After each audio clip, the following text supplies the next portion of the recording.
महाराष्ट्र शासनाच्या कला संचालनालयातर्फे एलिमेंटरी व इंटरमिजिएट ही ग्रेडची ड्रॉइंग परीक्षा घेतली जाते. मग परीक्षा कोण देऊ शकतो? रे पहा, सगळ्यात अगोदर या परीक्षेसाठी कोणत्याही वयाचं बंधन नाही. तो व्यक्ती वयस्करही असू शकतो, तरुण असू शकतो किंवा विद्यार्थी सुद्धा असू शकतो. हे सगळेजण म्हणजे कुणीही ही परीक्षा या ठिकाणी देऊ शकतं. दुसरं, एका वर्षी एकच परीक्षेला बसायचं. म्हणजे तुम्ही आता 10वीला आलात आणि तुम्ही जर म्हटले की आता मला दोन्ही परीक्षा द्यायच्या आहेत, तर असं होत नाही. तुम्हाला एका वर्षी एकच परीक्षा देता येते. म्हणून तुम्ही साधारणतः 7वीमध्ये जर असाल तर 7वी पासूनच या परीक्षेची तयारी करायची. म्हणजे जेणेकरून की 7वीला तुम्ही एलिमेंटरीची परीक्षा दिली पाहिजे आणि 8वीला तुम्ही इंटरमिजिएटची परीक्षा दिली पाहिजे. पण जर आतापर्यंत कोणी ती दिली नसेल तर तुम्ही 9वीला तरी निदान एलिमेंटरी दिली पाहिजे आणि 10वीला इंटरमिजिएटची दिली पाहिजे, जेणेकरून की 10वीमध्ये तुम्हाला हे अशा पद्धतीचे गुण त्या ठिकाणी मिळतील. यानंतर एकाच वर्षी या दोन्ही परीक्षा आपल्याला देता येत नाहीत.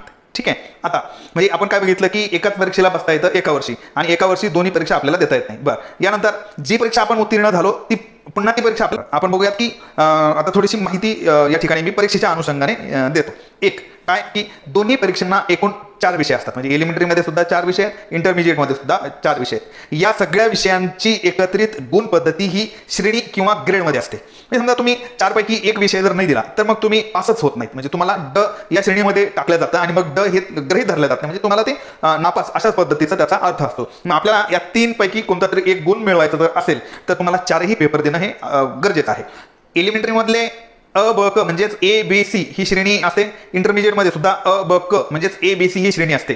पण गुणांसाठी इंटरमिजिएटची श्रेणी गृहीत धरतात, एलिमेंटरीची श्रेणी गृहीत धरत नाहीत. म्हणून आपल्याला एलिमेंटरी ही इंटरमिजिएटसाठी चांगली तयारी करता यावी यासाठी द्यायची आहे. एक प्राथमिक ज्ञान त्याच्यामुळे आपल्याला एलिमेंटरीच्या माध्यमातून होतं, जेणेकरून की इंटरमिजिएटमध्ये आपण चांगल्यात चांगला ग्रेड मिळवण्यासाठी छानसा प्रयत्न करू शकतो. मग आता ही गुणदानाची पद्धत कशी आहे? तर समजा तुम्ही 10वीला तुम्हाला जे एकूण मार्क पडलेले असतील तर त्यासाठी जर तुम्हाला इंटरमिजिएटमध्ये ए ग्रेड असेल तर त्या एकूण गुणांमध्ये तुमचे 7 गुण तिथे ऍड होतात.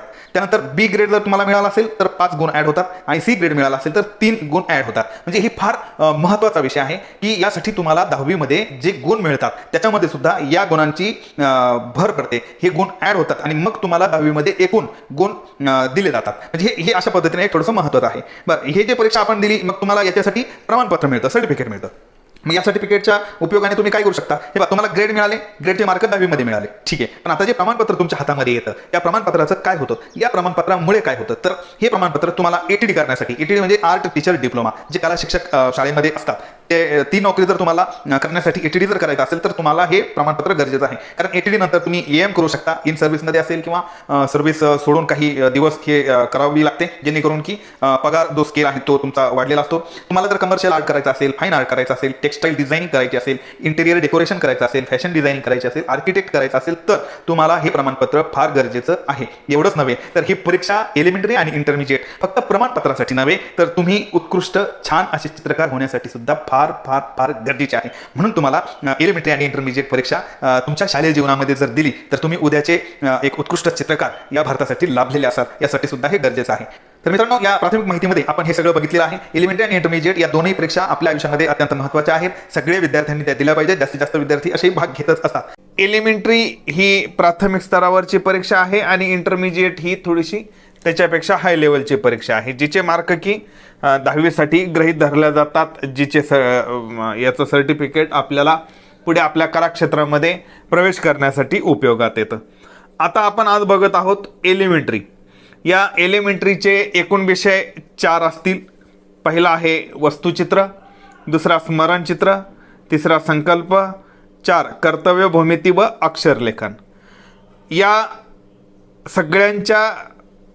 सगळ्यांची आपण तशी प्रॅक्टिस तर करतो आहोत, पण एक माहितीच तो आपल्याला हे सगळं लक्षातही आलं पाहिजे. मग हे जे 4 पेपर आहेत, हे 4 पेपर 2 दिवसामध्ये रोज 2 याप्रमाणे होतात.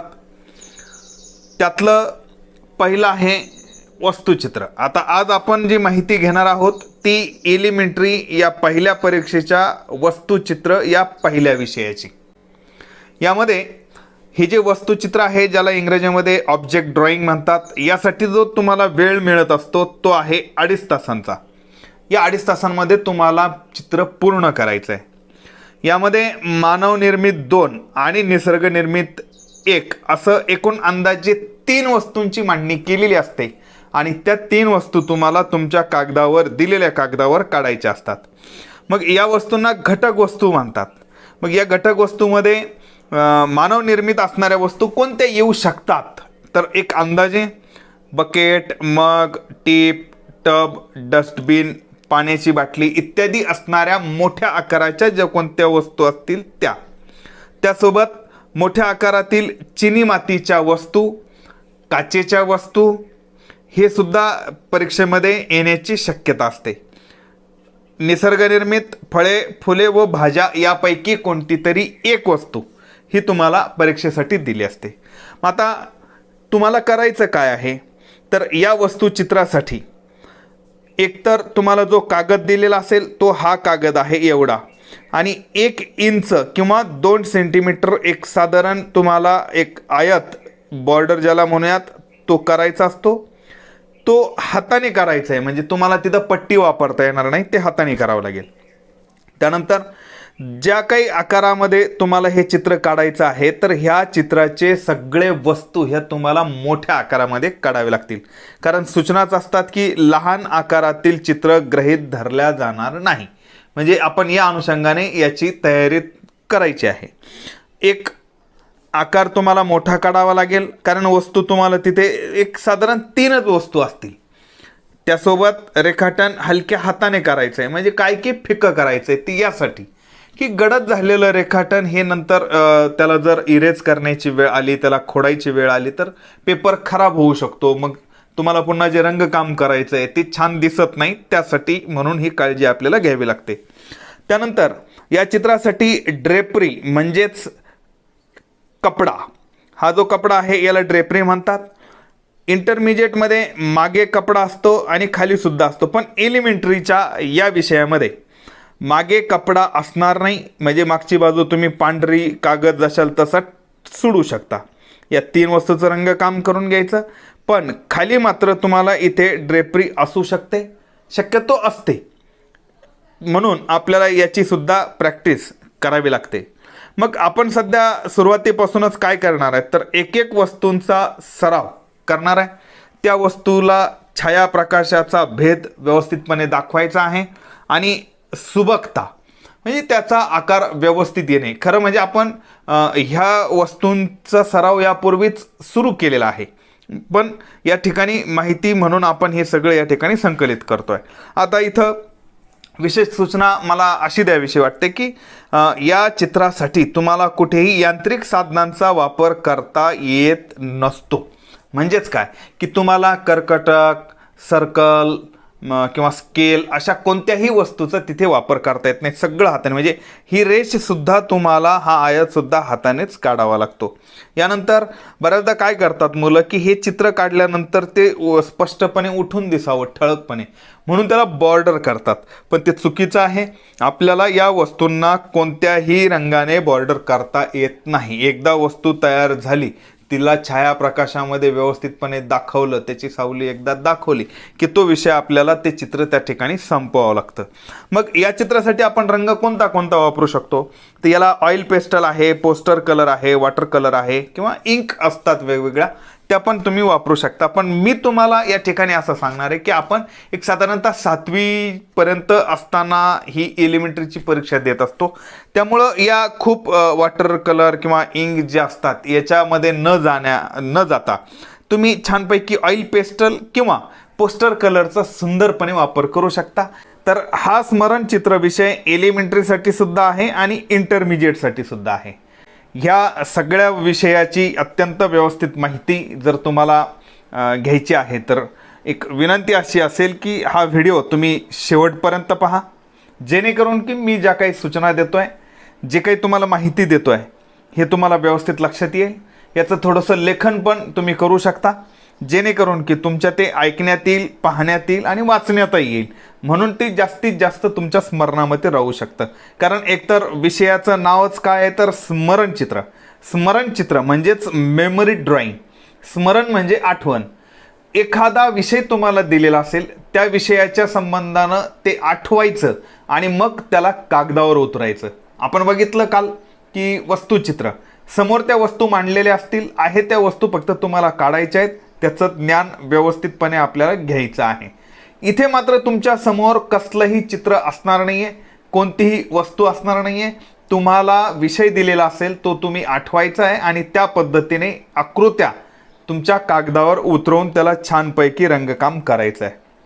मग बघा की एलिमेंटरी आणि इंटरमिजिएट या दोनही परीक्षेसाठी या स्मरणचित्र हा विषय आहेच आहे. या दोन्ही परीक्षेतल्या स्मरणचित्राला सारखाच वेळ आहे आणि तो म्हणजे 2 तास. 2 तासामध्येच तुम्हाला हे चित्र पूर्ण करायचं आहे. बऱ्याचदा फक्त विद्यार्थ्यांनाच नाही तर आमच्यासारख्या शिकवणाऱ्यांना सुद्धा हा प्रश्न पडतो की अगदी ज्या विषयाला आम्हाला खूप अवघड वाटतो जो विषय, त्याच्यासाठी सगळ्यात कमी वेळ का म्हणून दिला असेल. पण खरं तर याच्यामध्ये काय अपेक्षित आहे, वेळ अगदी कमी देण्याचं काय कारण आहे, हेच आपल्याला आता या माहितीच्या माध्यमातून हे सगळं समजून घ्यायचं आहे. पहा, तर एलिमेंटरीसाठी हा जो काही स्मरणचित्र विषय आहे तर याच्यामध्ये एक 3 ते 4 आकृत्या तुम्हाला त्या ठिकाणी काढणे अपेक्षित आहे. मात्र इंटरमिजिएटसाठी कमीत कमी 4 आकृत्या असणे गरजेचं आहे. म्हणजे 4 पेक्षा तुमच्या जास्त आकृत्या चालतात. अर्थात त्या काही मोठ्या आकाराच्या असाव्यात असं नाही, तुम्हाला विषयानुसार ते लक्षात येईल. उदाहरणार्थ इथे आहे एलिमेंटरीमध्ये स्मरणचित्रासाठी 3 ते 4 आकृत्या. मग यासाठी ते विषय काय देतील, ते राष्ट्रीय किंवा धार्मिक एखादा सण देतील, खेळ देतील. ते असं चित्र काढायला सांगतात की ज्याच्यामध्ये किमान तुम्हाला 3 ते 4 आकृत्या काढणं सहज आणि सोपं जाईल. उदाहरणार्थ समजा तुम्हाला सांगितलं की पाण्यात खेळणारी मुले. मग आता पाण्यात खेळणारी मुले म्हणजे आता 3 ते 4 मित्र असतील, ते पाणी ज्या ठिकाणी साचलेलं असेल थोडंसं डबकं वगैरे अशामध्ये ते खेळतायत असं असेल. किंवा विट्टी दांडू खेळणारी मुले ते 2-3 असतील. पतंग उडवणारी मुले ते 2-3 असतील. फुगेवाला आहे, तिथे तो फुगा विकणारा आणि एक जण घेणारा कोणीतरी, त्याच्यासोबत एखादा मित्र, एक मुलगा किंवा मुलगी, अशा पद्धतीचं ते चित्र तुम्ही त्या पद्धतीने काढू शकता. दिवाळी असेल, पोळा आहे, अशा पद्धतीचं जर काढलं तिथं 2 ते 3 आकृत्या, एक साधारणतः 4 आकृत्यापर्यंत आपण त्या काढता येऊ शकतात. मात्र इंटरमिजिएटसाठी तुम्हाला काय विषय देऊ शकतात तर त्याच्यामध्ये असेल उत्सव, मिरवणूक, यात्रा, जत्रा, दिंडी. म्हणजे थोडक्यात काय तर गर्दीच्या ठिकाणाशी संबंधित ते तुम्हाला विषय देतील. मग गर्दी कुठे कुठे, इथे तर असतेच. मग रेल्वे स्टेशन असेल, बाजार असेल, मॉल असतील, मग या अनुषंगाने सुद्धा ते विषय देतात. उदाहरणार्थ ते असं सांगू शकतात की तुम्हाला गणपतीची मिरवणूक असेल, शिवजयंती असेल किंवा वृक्षारोपण असेल, मग शाळेची गॅदरिंग असेल किंवा भाषण करणारा एखादा नेता आणि समोर बसलेली गर्दी असेल, म्हणजे ज्याला प्रचार सभा आपल्याला असं म्हणता येईल. म्हणजे हे अशा पद्धतीचे ते विषय देतात. असं नाही आहे की इंटरमिजिएटसाठीच्या परीक्षेमध्ये स्मरणचित्राला ते एलिमेंटरीचा विषय देऊ शकत नाहीत. ते एलिमेंटरीचा विषय इंटरमिजिएटमध्ये देऊ शकतात. मात्र इंटरमिजिएटचा म्हणजेच गर्दी, मिरवणूक, उत्सव अशा ठिकाणचा विषय ते एलिमेंटरीमध्ये देऊ शकत नाही. म्हणजे एलिमेंटरीसाठी आपल्याला थोडक्यात काय तर 3 ते 4 आकृत्या, त्यातल्या 3 मोठ्या असतील आणि एक छोटी आकृती असली तरी चालते. म्हणून त्याच्यात खूप काही असं टेन्शन घेण्याचं काम नाही. असं छानपैकी आपण तिथे करू शकतो. मग यासाठी गरजेचं आहे तुम्हाला मानवी आकृत्यांचा नियमित सराव. मग हा जो मानवी आकृतींचा नियमित सराव जो तुम्हाला करायचा असेल, मग हा तुम्ही कसा करणार आहे. आपण या यूट्यूबच्या माध्यमातून अनेक प्रकारच्या आकृत्या काढवण्याचं मी तुम्हाला शिकवणार आहे. चांगल्या सगळ्या विषयामध्ये आपण एकदम परफेक्ट होणार आहेत. फक्त इथं विषय कसा आहे की आता तुम्हाला जर प्रॅक्टिस करायची असेल तर तुम्ही ती कशातून करू शकता. हे बा, आपल्याकडे पेपर येतो, आपल्याकडे अनेक प्रकारची पुस्तकं असतात. या पेपरमध्ये फोटो असतात बघा वेगवेगळ्या विषयाच्या संबंधाने. तर त्या फोटोला पाहून सुद्धा तुम्ही त्या पद्धतीची प्रॅक्टिस, त्या फोटोमध्ये आकृत्या कशा आहे, बसलेल्या आकृत्या, पळताना आकृत्या, झोपताना आकृत्या, या सगळ्या वेगवेगळ्या आकृत्यांचा तुम्हाला सराव करायचा आहे. मग तुम्हाला ज्यावेळेस चित्र काढायचं असतं तर तिथं सगळ्यात अगोदर तुम्हाला काय करायचं असतं की कच्चं आणि प्रमाणबद्ध रेखाटन अगोदर करून घ्यायचं आणि नंतर त्याचे बारकावे काढायचे असतात. मग आणि बारकावे जरी काढायचे ठरलं तर खूप जास्त बारकावे काढावं लागत नाही. उदाहरणार्थ आता मी इथे एक हाताचं चित्र काढलंय. मी काय केलं की इकडे अंगठा आणि 4 बोटांची एकत्रित मिळून आकृती काढली. तुम्हाला ही अशीच काढायची, तिथे अजिबात 5 बोटे काढण्याचा विचार सुद्धा मनामध्ये आणायचा नाहीये. इथे मी एक गोल काढलं, डोळ्याचा आकार, नाकाचा आणि तोंडाचा अगदी खूप साधा काढलेला आहे. अर्थात आपण ही सगळी प्रॅक्टिस व्यवस्थितपणे इतर व्हिडिओच्या माध्यमातून करणार आहे. ज्यावेळेस सेपरेट मी स्मरण चित्राच्या विषयाची चित्रे काढण्यासाठी तुम्हाला ज्यावेळेस शिकवणार आहे. त्यानंतर ही आकृती बघा, इथे पायाची आकृती आहे. म्हणजे अशा पद्धतीनं तुम्ही ते काढू शकता. म्हणून आपलं पूर्ण लक्ष हे त्या आकृत्यावर आणि दिलेल्या विषयावर असलं पाहिजे, ना की पाठीमागचं घर, त्याच्या पाठीमागे काढलेलं झाड, मग त्याच्यामध्ये पानं कशी काढायची, त्या घराचा कौलारू कसा काढायचा, अजिबात नाही. हे बघा, मी इथे एक झाडाचं चित्र काढलेलं आहे. इथे खोडासाठी 2 रेषा आणि पूर्ण एकंदरीत नुसतं असं केलंय. म्हणजे तुम्ही ज्यावेळेस रंगकाम करणार आहे त्यावेळेस इथं फिक्का हिरवा, गडद हिरवा हे अशा पद्धतीनं दिलं तरी तुमचं ते काम त्या ठिकाणी होऊ शकतं.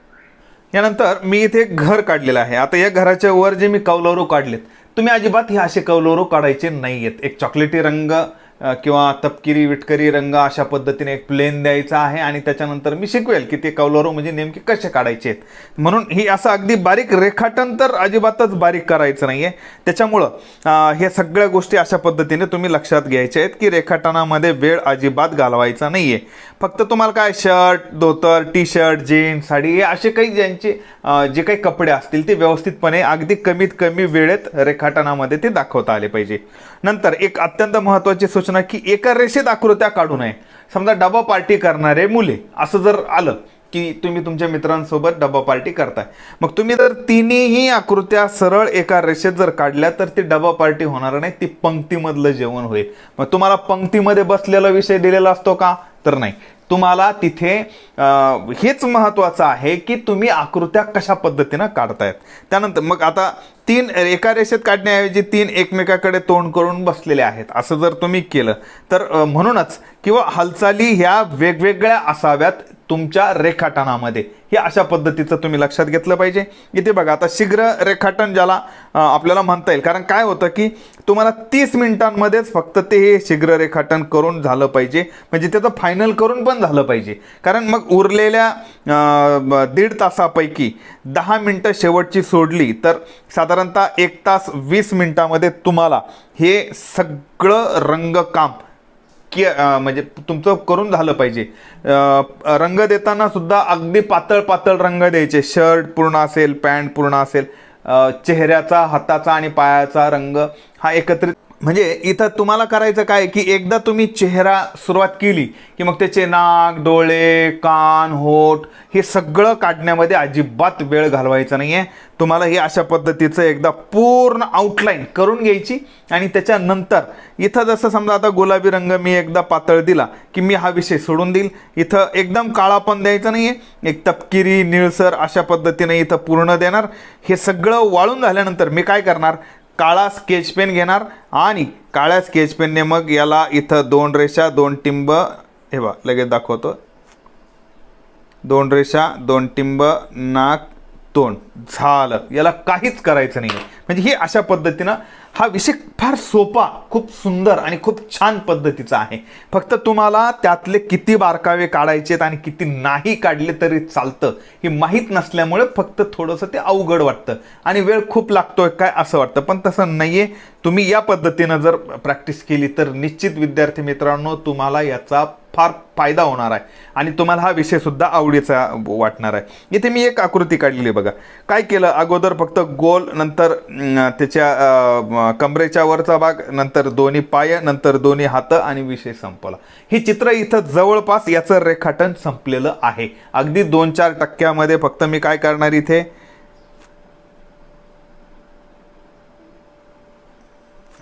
झालं. याला कॉलर वगैरे काढली की संपला विषय. बा इथे बेल्ट काढला, झालं. म्हणजे आकृती जवळपास ही झाल्यासारखी.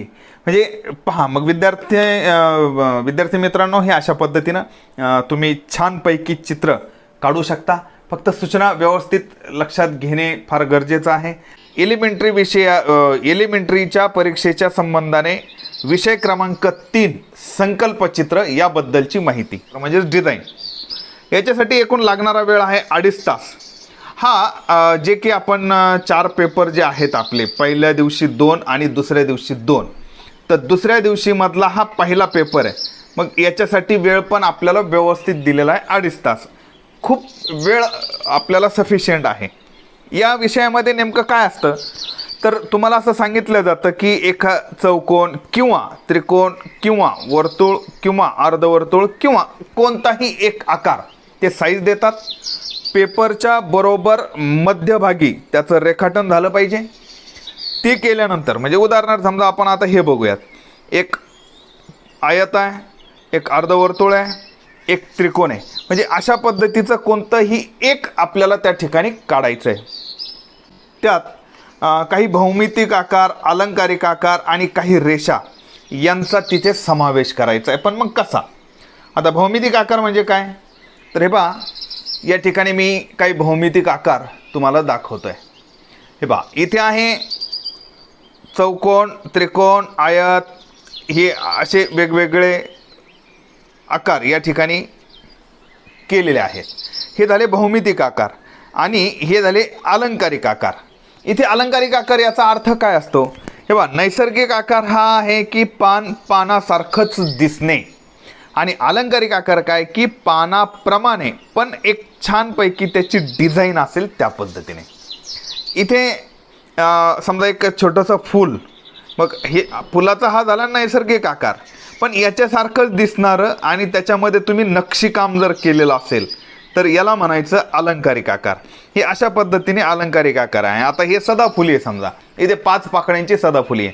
इथे मी काय केलं आहे, 5 पाकळ्यांसारखं एक 5 पतंगाकृती आकृत्या काढल्या आणि त्याला एक वेगळी डिझाईन दिली. म्हणजे ही झालं त्याचं अलंकारिक आकार. मग या भौमितिक आकारामध्ये आपल्याला काही अलंकारिक आकार, काही भौमितिक आकार आणि काही रेषासुद्धा काढायला सांगतात. मग रेषा काय प्रकार आहे तर बघा, उभी रेषा, आडवी रेषा, तिरपी रेषा, अर्धवर्तुळ, वलयाकार रेषा. हे जे आहे ना याला वलयाकार रेषा म्हणतात, याला वर्तुळ म्हणतात. मग आता इथं आपल्याला काय सांगितलं जातं की हे आकार काढल्यानंतर तुम्हाला काही घटकांचा त्याच्यामध्ये समावेश करायचा आहे. मग काही घटकांचा समावेश म्हणजे काय तर 2 त्रिकोण टाका, 2 चौकोन टाका, 2 वर्तुळ काढा, 1 वलयाकार रेषा काढा. मग नेमकं म्हणजे हे काय आहे तर हे बघा, आता समजा गृहीत धरा इथे एक तुम्हाला आयत दिलेला आहे, तो तुम्ही त्या दिलेल्या पेपरच्या मधोमध काढलेला आहे. आता इथं तुम्हाला सांगितलं 2 त्रिकोण काढायचे, पण मग तुम्ही तिथे असं नाही करायचं. म्हणजे काय, हे बघा इथे मी एक आयत काढला, आता त्यांनी जर सांगितलं 2 त्रिकोण, मग तुम्ही 2 त्रिकोण, इथे सांगितलं 2 चौकोन, हे बा हे 2 चौकोन, नंतर सांगितलं 2 वर्तुळ, 1 2 आणि 1 वलयाकार रेषा. समजा 1 वलयाकार रेषा काढली. हे बा हे अशा पद्धतीनं त्यांना अपेक्षित नाही आहे, हे चित्र चुकीचं आहे. त्यांना अपेक्षित आहे हे अशा पद्धतीचं, ज्याला आपण म्हणू शकतो की आच्छादन म्हणजेच ओव्हरलॅपिंग.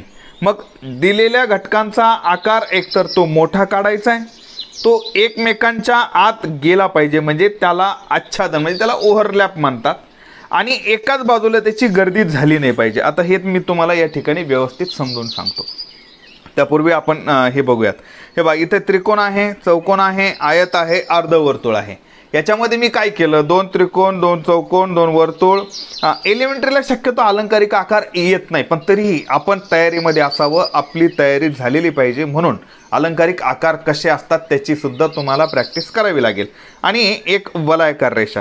मग आपल्याला हे असं काढायचं नाही आहे, तर ते हे अशा पद्धतीनं काढायचं. म्हणजे ज्यावेळेस तुमचं रेखाटन पूर्ण झालेलं असेल त्यावेळेस पाहणाऱ्याला हे कळलंच नाही पाहिजे की तुम्ही त्याच्यात वर्तुळ कुठे काढलाय, चौकोन कुठे काढलाय, वलयाकार रेषा कुठे दिलेली आहे.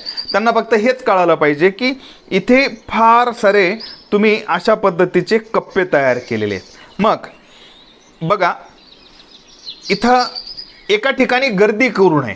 कशाची? या आकाराची. इथे समजा मी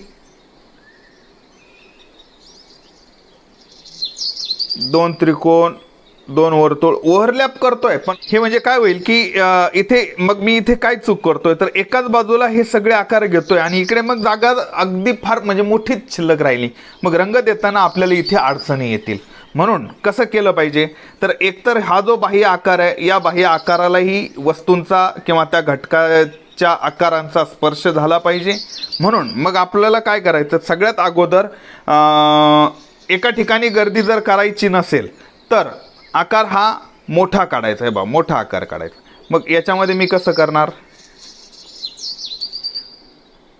हा झाला त्रिकोण. म्हणजे हेतू काय आपल्याला, की दिलेल्या मुख्य आकारासाठी वापरलेल्या घटकांमधून छोटे छोटे वेगवेगळे आकार बनवणे. म्हणजे इथे किती आकार झाले बघा आता, 1 2 3 4 झालं. म्हणजे अशा पद्धतीनं तुम्हाला छान आणि सुंदर करता येतं. मग मी आता आणखी एखाद त्रिकोण इथे आपल्याला द्यायचा आहे. हे बघा मी इथे आता मी हे डायरेक्ट हाताने काढतोय. तुम्हाला तिथे यांत्रिक साधनांचा वापर करायचा आहे, म्हणजे स्केल आणि ह्या अशा सगळ्या कंपास या सगळ्या वस्तूंचा इथे झाले. मग बघा इथे परत आणखी काही हे झाले. म्हणजेच काय, की तुम्हाला हे असं करते वेळी एक गोष्ट लक्षात घ्यायची आहे, की कुठंही जास्त मोठा एक कप्पा तयार होणार नाही.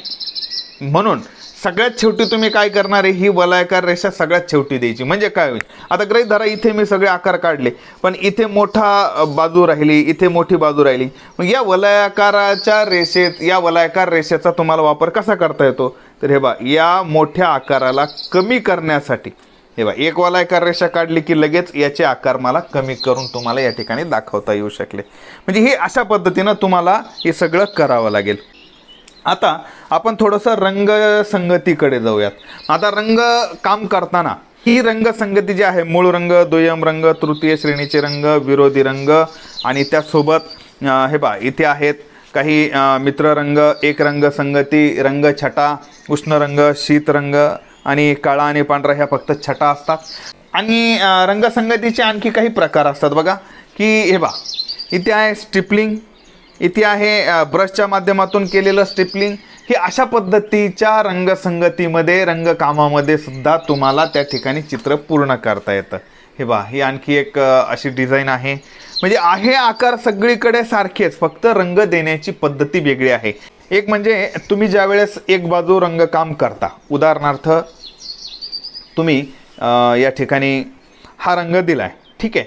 हा रंग दिल्यानंतर लगेच या बाजूला रंगकाम नाही करायचं आहे. याचे दोन याला खेटून असलेले जेवढे काही कप्पे आहेत ते सोडून नंतर करायचं. का, तर या ओल्या रंगामध्ये दुसरा दिलेला ओला रंग जर एकत्र झाला आणि तो जर मिक्स झाला तर मग ते चित्र तुमचं खराब होऊन जाईल. म्हणून इथं रंगकाम केलं की याच्या बाजूचे सोडून दुसरीकडे रंगकाम करायचं. आता आणखी एक विषय आहे की ट्रेसिंगचा वापर. शक्यतो एलिमेंटरीच्या विद्यार्थ्यांसाठी ट्रेसिंगचा वापर देत नाही, पण आपल्याला देतच नाहीत अशी पक्की खात्री नाही. हा विषय इंटरमिजिएटसाठी आहे ट्रेसिंग पेपरचा, पण तरीही आपण एलिमेंटरीमध्ये सुद्धा जर येत असेल, जर एखादा आकार दिलेला आहे पण सारखी डिझाईन तुम्हाला प्रत्येक आकारामध्ये जर करायची असेल तर तुम्ही डायरेक्ट करताना ती येत नाही. म्हणून इथे जर मी आकार काढला, त्यानंतर त्याचं ट्रेस केलं आणि तोच ट्रेस पुन्हा इकडे वापरला, त्यालाच पुन्हा इकडे वापरलं, तर ही अशा पद्धतीची एक छानशी डिझाईन तुम्हाला काढता येऊ शकते. अर्थात तुम्हाला ती प्रॅक्टिस करायची आहे. बघा आपण पाहतोय एलिमेंटरी आणि इंटरमिजिएटच्या सगळ्या विषयांबद्दलची माहिती. यापूर्वी आपण पाहिलं एलिमेंटरीचे जे 4 विषय आहेत, वस्तुचित्र, स्मरणचित्र, संकल्पचित्र, कर्तव्य भूमिती व अक्षरलेखन. इंटरमिजिएटचे 4 विषय आहेत, स्थिरचित्र, स्मरणचित्र, संकल्पचित्र, कर्तव्य घन व अक्षरलेखन. म्हणजे कर्तव्य भूमिती, घन भूमिती व अक्षरलेखन अशा पद्धतीने. यातलं आपण एलिमेंटरीचा वस्तुचित्र आणि इंटरमिजिएटचं स्थिर चित्र याचे 2 सेपरेट भाग पाहतानाच या दोन्हीतला फरक काय आहे हे बघितलं. या दोघांचाही व्हिडिओ बघितला, या दोन्हींचाही व्हिडिओ बघितला. आता खरं तर एलिमेंटरी आणि इंटरमिजिएटमध्ये स्मरणचित्र आणि संकल्पचित्र हे दोन्ही सारखे विषय आहेत. थोडाफार फरक आहे ते आपण पाहिलं. आता एलिमेंटरीच्या 4थ्या पेपरला म्हणजेच कर्तव्य भूमिती व अक्षरलेखन आणि इंटरमिजिएटचा 4था पेपर आहे कर्तव्य भूमिती, घनभूमिती व अक्षरलेखन. इथे घनभूमिती हा एक विषय या ठिकाणी वाढवलेला आहे. बघा तर एलिमेंटरीसाठी आपल्याला या 4थ्या विषयाला असतात 2 तास आणि इंटरमिजिएटसाठी असतात 2.5 तास. एलिमेंटरीमध्ये 2 विभाग असतात, विभाग अ, विभाग ब आणि इंटरमिजिएटसाठी 3 विभाग असतात, विभाग अ, विभाग ब आणि विभाग क. यातल्या एलिमेंटरीच्या अ विभागाचा जो विषय आहे जो की कर्तव्य भूमिती, म्हणजे हा अ विभाग कर्तव्य भूमिती, ब विभाग अक्षरलेखन. इंटरमिजिएटसाठी विभाग अ कर्तव्य भूमिती, विभाग ब घन भूमिती व विभाग क अक्षरलेखन. इथे आता एलिमेंटरीचा कर्तव्य भूमिती हा जो विभाग अ आहे यातली एक छोटीशी माहिती मी तुम्हाला या ठिकाणी देतो की यामध्ये काय येतं. रेषा विभाजन करणे, लंबरेषा काढणे, कोणाचे समान भाग करणे, त्रिकोण काढणे, चौरस काढणे, चौकोन काढणे, वर्तुळाचे समान भाग करणे, नियमित बहुभुजाकृती काढणे, नियमित रेखाकृतीत वर्तुळे अंतर्लिखित करणे. शब्दाकडे जास्त लक्ष देऊ नका, विषय अत्यंत सोपा आहे. ज्यावेळेस आपण प्रत्यक्ष याचं प्रात्यक्षिक करणार आहोत, मी जेव्हा तुम्हाला हा विषय शिकवणार आहे त्यावेळेस तुम्हाला हे खूप खूप आणि खूपच सोपं वाटणार आहे. आता बघूयात कर्तव्य भूमिती हा जो अ विभाग आहे पण इंटरमिजिएटचा, याच्यामध्ये हा भाग तर येतोच, म्हणजे एलिमेंटरीसाठीच्या कर्तव्य भूमितीची तयारी पक्की करूनच आपल्याला इंटरमिजिएटच्या कर्तव्य भूमीकडे वळावं लागतं. आपण डायरेक्ट इंटरमिजिएटच्या कर्तव्य भूमितीचा अभ्यास करूच नये. अगोदर एलिमेंटरीच्या कर्तव्य भूमिती जोपर्यंत पक्का आपण व्यवस्थित अभ्यास करून घेत नाही तोपर्यंत इकडे जायचं नाही. आता इकडे काय आहे, हा सगळा भाग तर आहेच पण सोबतच समांतर रेषा, रेषा विभाजन, काटकोन त्रिकोण, समांतर भुज चौकोन, पतंगाकृती, वर्तुळ या अशा पद्धतीच्या काही विभाग, अशा पद्धतीच्या काही आकृत्या आपल्याला त्या ठिकाणी काढायच्या आहेत. इथे विभाग अ एलिमेंटरी आणि विभाग अ इंटरमिजिएट कर्तव्य भूमिती जवळपास सारखं सारखं आहे. आता एलिमेंटरीचा ब विभाग जो आहे तो म्हणजे अक्षरलेखन. या अक्षरलेखनामध्ये तुम्हाला काय देतात, एक शब्द देतात.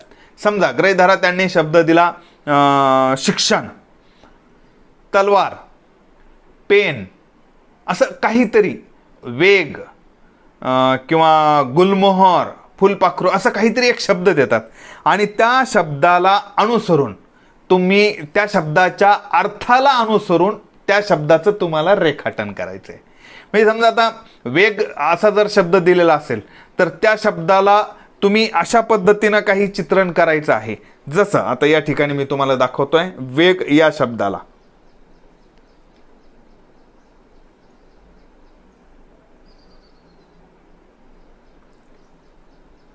इथे मी एकदम अगदी म्हणजे साधं तुम्हाला हे सगळं दाखवतोय. हा वेग शब्द झाला पण हा एकदम साधा झाला. आता याला जर दाखवायचा असेल वेग म्हणजे काय, की इकडे त्याची